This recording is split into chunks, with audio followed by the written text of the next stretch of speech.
तो गाइज आज का जो हमारा टॉपिक है वो है रिटन एग्जामिनेशन को लेकर के। बिकॉज मुझसे कई सारे लोगों ने क्वेश्चंस किए कि सर रिटन एग्ज़ाम की तैयारी कैसे करें, या फिर सर कोई बुक सजेस्ट करिए, कोई आप ऐसा कोई नोट्स बताइए, ऐसे कोई तरीका बताइए, पैटर्न बताइए जिससे हम रिटन एग्ज़ाम को तैयार कर सकें। तो यार देखो, रिटन एग्ज़ाम को तैयार करने के लिए सबसे मेन इंपॉर्टेंट चीज़ है वो ये है कि आप किस एग्ज़ाम के लिए तैयारी कर रहे हो। सबसे पहली चीज़ कि आप किस एग्ज़ाम की तैयारी कर रहे हो। अभी रिसेंटली मैंने एक ऐसे कैजुअल एक जोक ही देखा था। जोक का पार्ट ये था कि उसमें क्वेश्चन रहता है कि मच्छर मारने के लिए क्या ज़रूरी है। मच्छरदानी, कॉयल और भी कई सारे ऑप्शंस थे ऐसे करके कि मतलब ऑल आउट हो गया, चाहे जो भी सारे ऑप्शंस हो गए। तो मच्छर मारने के लिए सबसे ज़्यादा जो ज़रूरी है वो है मच्छर, क्योंकि अगर मच्छर रहेंगे नहीं तो आप कैसे मारोगे उसको। तो रिटन एग्ज़ाम क्या है कि एक रिटन एग्ज़ाम बहुत बड़ी एक टर्म कह ले, बहुत बड़ा पैटर्न कह ले, बहुत बड़ा वर्ड है। वो डिपेंड करता है कि आप तैयारी किस चीज़ की कर रहे हैं। अगर आप एसएससी की तैयारी कर रहे हैं तो वहाँ पे जो उसका सिलेबस है वो है इंग्लिश, रीजनिंग एंड जीएस, जिसमें कि इंग्लिश आपको 100 नंबर के आते हैं, रीजनिंग 50 आती है और जीएस 50 आती है। ये आई थिंक पुराना सिलेबस है। अब रिसेंटली अगर कुछ अपडेट आया हो तो फिर वो बात की बात है, बट ये पुराना सिलेबस जब मैं एग्ज़ाम देता था ये तब की बात है। तो रिटन एग्जामिनेशन अगर आप एसएससी बेस तैयारी कर रहे हैं तो एसएससी आपकी रिटन एग्जामिनेशन में इंग्लिश बहुत ज़्यादा मैंडेटरी है उसके लिए। अब इंग्लिश पढ़ने के लिए सर कोई बुक सजेस्ट करें यार, देखो इंग्लिश क्या होती है, इंग्लिश एक सब्जेक्ट है, और बहुत सारे राइटर्स हैं जो इंग्लिश की बुक लिखते हैं और कोई भी राइटर गलत नहीं लिखता। मैं आज से नहीं, मैं बहुत पहले से कहता आ रहा हूँ कि कोई भी टीचर गलत नहीं पढ़ाता। हो सकता है उसके पढ़ाने का पैटर्न आपको समझ में ना आए, ये चीज़ टीचर को समझनी होती है कि हाँ सामने वाला स्टूडेंट किस पैटर्न से चीज़ों को ले पा रहा है, या फिर किस पढ़ाने के अंदाज से जो डाउट्स हैं उनको क्लियर कर पा रहा है। तो ये हमारे और आपके ऊपर डिपेंड करता है कि हम उस चीज़ों को कैसे सीखें। अगर आपको इन टीचर के पैटर्न समझ में नहीं आ रहे तो आप क्या करते हो, कोचिंग चेंज करते हो, सब्जेक्ट चेंज नहीं करते, पढ़ना थोड़ी छोड़ दोगे। अगर खाना पसंद नहीं है, चलो आपको बेसिक दाल चावल पसंद नहीं है, रोटी खाएगा आदमी। रोटी पसंद नहीं है, कुछ और खाएगा आदमी। खाने के लिए बहुत सारे ऑप्शंस हैं, खाना नहीं छोड़ते ना, बिकॉज वो मैंडेटरी है, वो नेसेसिटी है आपकी, वो ज़रूरत है, वो करना ही करना है। Same as it is education, पढ़ाई आपकी ज़रूरत है। जॉब चाहिए सबको यार। सबने मुझसे एक बार मैंने कैजुअली पूछा भी था कि आपके पढ़ाई का बेस क्या है, तो मोस्टली लोगों का आंसर जो आया था मतलब 99% क्या 100% कह लें, sir government job, sir government job, sir job, sir job. बस एक ही आंसर था, सर जॉब। जॉब पाने के लिए पढ़ना पड़ेगा ना, तो पढ़ेंगे तभी तो आपको, भाई पढ़ने के लिए क्या मैंने बोला ना कि आप पढ़ाई का पैटर्न चेंज कर सकते हैं। कोई दिन में पढ़ता है, कोई रात में पढ़ता है, कोई होता है ना कि मतलब कोई इंग्लिश पढ़ रहा है, कोई रीजनिंग पढ़ रहा नहीं, पढ़ना आपको सब है। बस डिपेंड ये करता है कि आप अपने सिलेबस के अंदर रह के पढ़ें।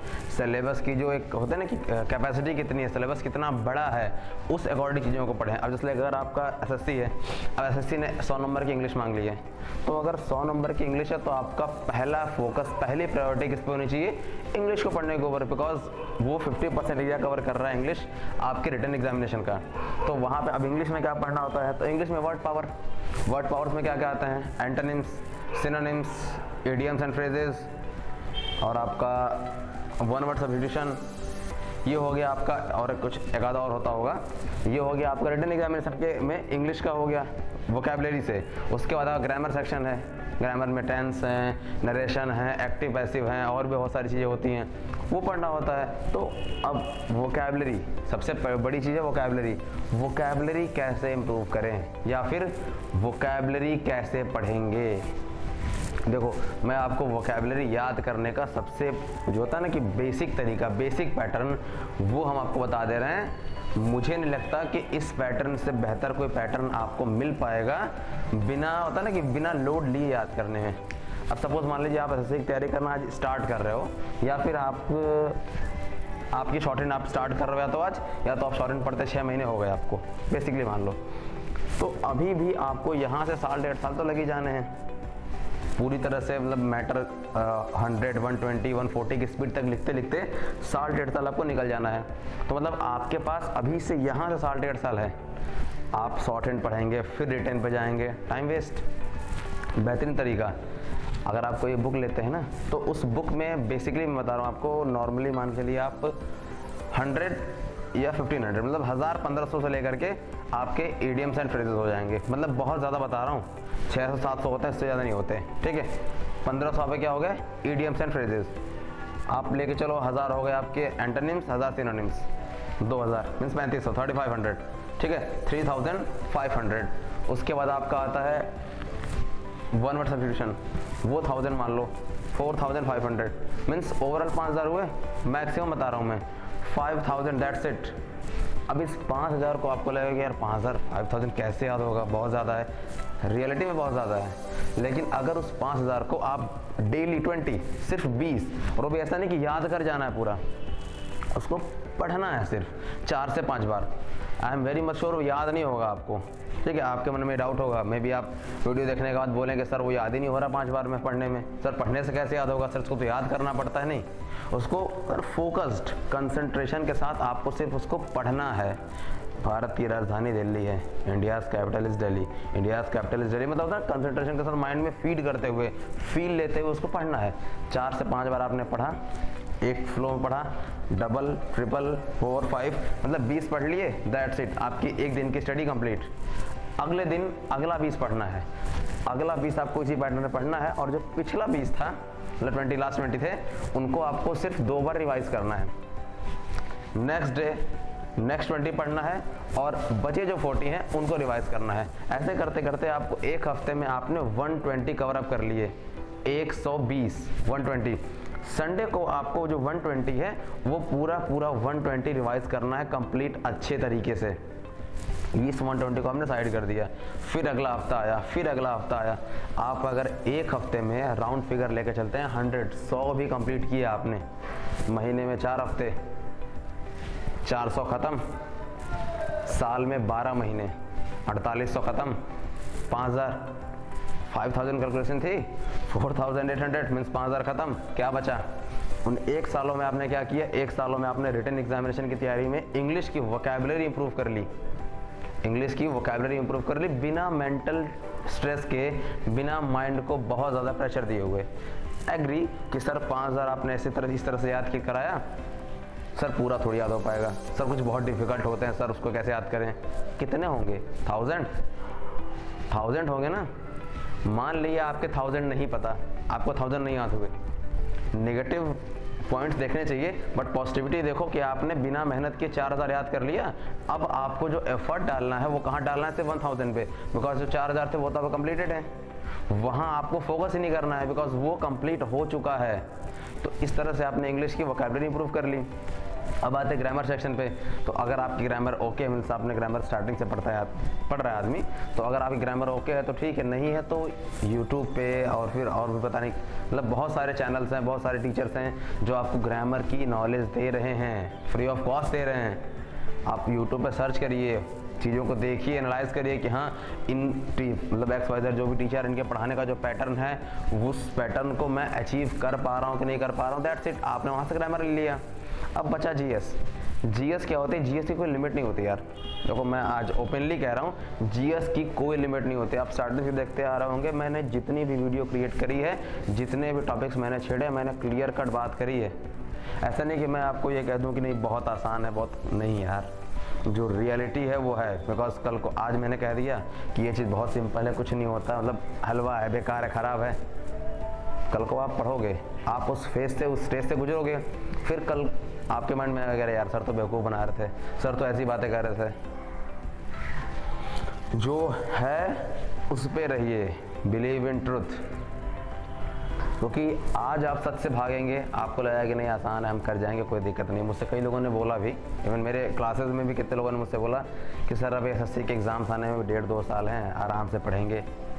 यार आप ये मत देखो कि आप SSC के एग्ज़ाम 1.5-2 साल बाद आने हैं, आप ये देखो कि आपके पास अपॉर्चुनिटी है, आपको टाइम मिला है 1.5 साल का, इससे ज़्यादा क्या चाहिए? बंदों को टाइम नहीं मिलता। अभी आज एग्ज़ाम हुआ, कल 2 महीने बाद इसका क्या बोलते हैं, स्किल टेस्ट हो जाएगा, क्या करोगे? अभी आपके पास टाइम है, इस टाइम को यूटिलाइज करो, इस टाइम को कैप्चर, पकड़ लो इस टाइम को, खाली मत जाने दो। देखो आप सुबह से लेकर शाम तक बैठे रहोगे तो भी टाइम बीतेगा, और सुबह से लेकर शाम तक का टाइम यूटिलाइज करोगे तो भी टाइम बीतेगा, दिन बीतेगा ही बीतेगा। चाहे आपका वर्क डन 0 हो, चाहे आपका वर्क डन आपके पीक पे हो, डजंट मैटर। टाइम नहीं रुकता है किसी के लिए, ना आपके लिए ना मेरे लिए। आज अगर मैं बैठा रहूँगा, नथिंग, कुछ वर्क करेंगे तो ही आदमी आगे बढ़ेगा यार। किसी भी फील्ड में आगे बढ़ना हो आपको वर्क करना पड़ेगा। टाइम आपको मिल रहा है तो उस टाइम को यूटिलाइज करिए। उन 1.5 सालों में अपनी शॉर्ट हैंड, अपनी रिटन एग्जामिनेशन सब कुछ कवर कर लीजिए जितना टाइम आपको मिल रहा है, ताकि जब आपका एग्ज़ाम हो ना, या फिर एग्ज़ाम का टाइम नियर बाई में हो, तब आप मेंटली फ्री हों। बिकॉज मुझसे लोग पूछते रहते हैं कि सर 10 तारीख को मेरा एग्ज़ाम है, सर 3 दिन बाद मेरा एग्ज़ाम है, सर अगले महीने मेरा एग्ज़ाम है, सर क्या करें, बहुत टेंशन हो रही है। और टेंशन पता है क्यों होती है? क्योंकि आप वीक हैं कहीं ना कहीं से।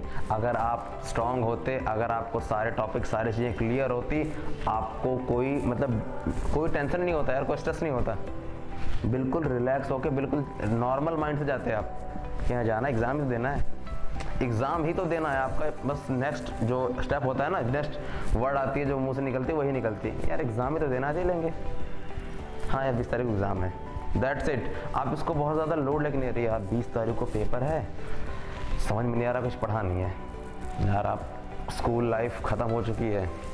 स्कूल लाइफ में ऐसा होता था, जो बैक बेंचर्स मेरे टाइप के होते थे, बताता कि अरे यार एग्ज़ाम है, क्या लिखेंगे क्या लिखेंगे, क्योंकि कुछ पता ही नहीं था ना, पढ़े नहीं थे।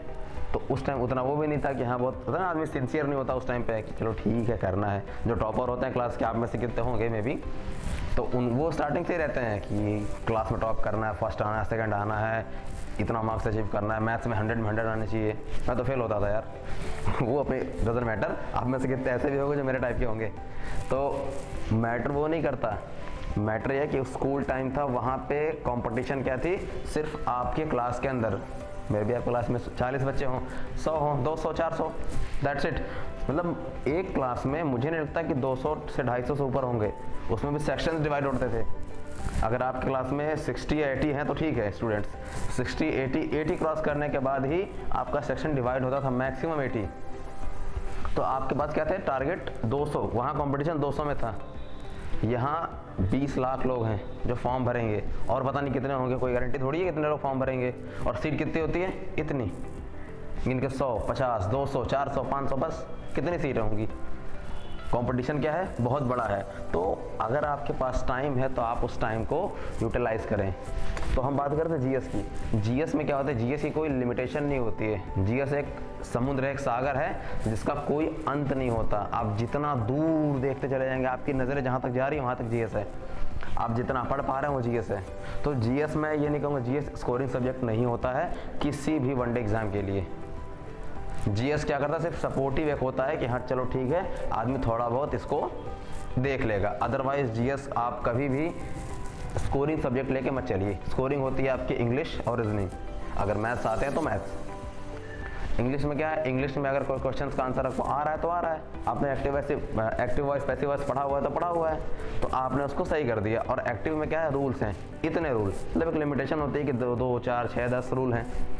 जीएस में क्या है? पता नहीं कितने लाखों करोड़ों क्वेश्चन है। कल का बीता हुआ कोई घटना घटित हो, वो जीएस है। 2000 साल पहले कोई चीज़ें घटित हो, वो जीएस है। कितना पढ़ोगे जीएस?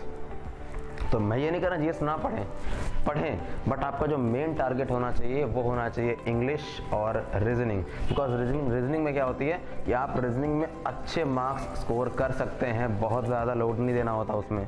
बस ये होती है कि रीजनिंग खेल होती है दिमाग का, ट्रिक का, कब कौन सा पैटर्न यूज होता है। और वैसे भी एसएससी में बहुत ब्रॉड लेवल की रीजनिंग नहीं आती, बिकॉज बैंक्स वगैरह में होते हैं कि मतलब रीजनिंग काफ़ी लेंदी होती है, बट एसएससी की रीजनिंग बहुत लेंदी नहीं आती है, थोड़ी क्रिटिकल आती है। तो रीजनिंग की तैयारी करने के लिए आपको क्या करना होगा?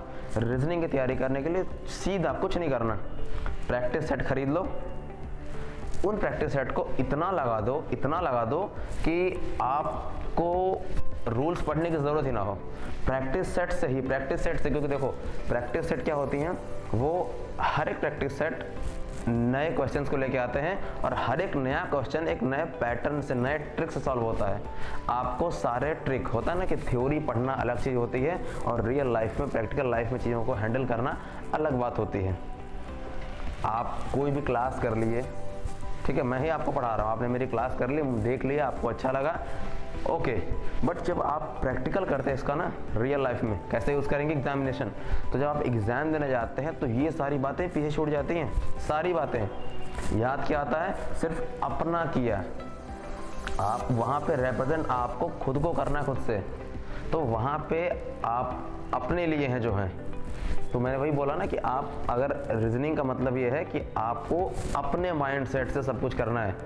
बहुत ज़्यादा रूल्स नहीं होते, बहुत ज़्यादा कंडीशंस नहीं होती। हाँ, कुछ ऐसे सिलेबस में, रीजनिंग सिलेबस में कुछ ऐसे रूल्स होते हैं, कुछ ऐसे ट्रिक्स होते हैं जिनको अलग से पढ़ना पड़ जाता है, जो पता ना पल्ले नहीं पड़ती यार। कितने लोगों ने मुझसे बोला है सर सिलोजिज्म नहीं आती मेरे को, तो क्वेश्चन आता है ना, कुछ कुत्ते गाय हैं, कुछ बैल कुत्ते हैं, तो XYZ, ये क्वेश्चंस काफ़ी लोगों को नहीं आती है, मुझे भी नहीं आती थी पहले। तो इसका ट्रिक होता है, आपने इसका ट्रिक पढ़ लिया तो आपको रीजनिंग में देखो पैटर्न बहुत ज़्यादा हैं, इसमें कोई फॉर्मूला नहीं चलता। तो जितने पैटर्न आपको आ जाते हैं, जो नहीं आ रहे हैं उसकी थ्योरी क्लास ले लो।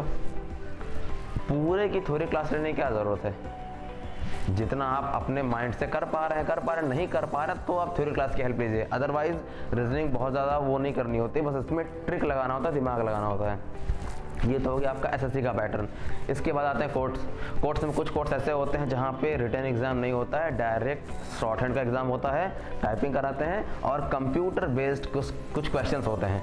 आपको मतलब कुछ भी दे देंगे कि हाँ पेंट फाइल में ये इन चीज़ों को ड्रॉ करें, MS वर्ड में इन चीज़ों को ड्रॉ करें, फलाना, मतलब XYZ बहुत सारी वो चीज़ें होती हैं, वो एग्जामिनेशन के ऊपर बेस्ड होती है। इसमें आप कभी भी ये नहीं कह सकते कि हाँ ये एग्ज़ाम सिंपल है या फिर इस एग्ज़ाम में ये आएगा, क्योंकि कोर्ट्स अपना पैटर्न हर 2 साल पे चेंज करता है। अभी रिसेंटली हाई कोर्ट का एग्ज़ाम हुआ था, आप लोगों में से कितने लोगों ने दिया होगा, इलाहाबाद हाई कोर्ट का APS and PS। इसमें नियरली 8 से 9 सब्जेक्ट आए हुए थे रिटन एग्जामिनेशन में, English, reasoning, GS, maths, computer, GK, उसके बाद मतलब मुझे इतना याद भी नहीं है, पता नहीं कैसा कैसा उसमें था टॉपिक्स, मुझे बताए थे स्टूडेंट्स मेरे कि सर बहुत ज़्यादा इसमें क्वेश्चन सिलेबस थे, 8 से 9 सब्जेक्ट। तो वो डिपेंड करता है एग्जामिनेशन के ऊपर। तो आप उसके लिए ये नहीं कह सकते कि हाँ कितने टाइम के कितने मतलब कब एग्जामिनेशन का पैटर्न कैसा होगा, कब कैसा नहीं होगा। इवन अब तो टाइपिंग में भी कुछ पैटर्न्स आने लगे हैं। इस बार इलाहाबाद हाई कोर्ट की जो टाइपिंग थी वो एक अलग ही पैटर्न से हुई थी।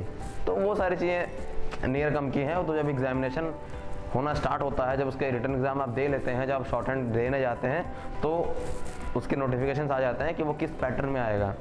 तो वो हम बाद में डिस्कस कर लेंगे, ऐसा नहीं है। बट अगर आप रिटन एग्जामिनेशन की तैयारी कर रहे हैं और अभी आप शॉर्ट हैंड पढ़ना शुरू किया तो आप अभी से लग जाइए, ठीक है। तो होप आपको वीडियो अच्छी लगी होगी। Have a good day.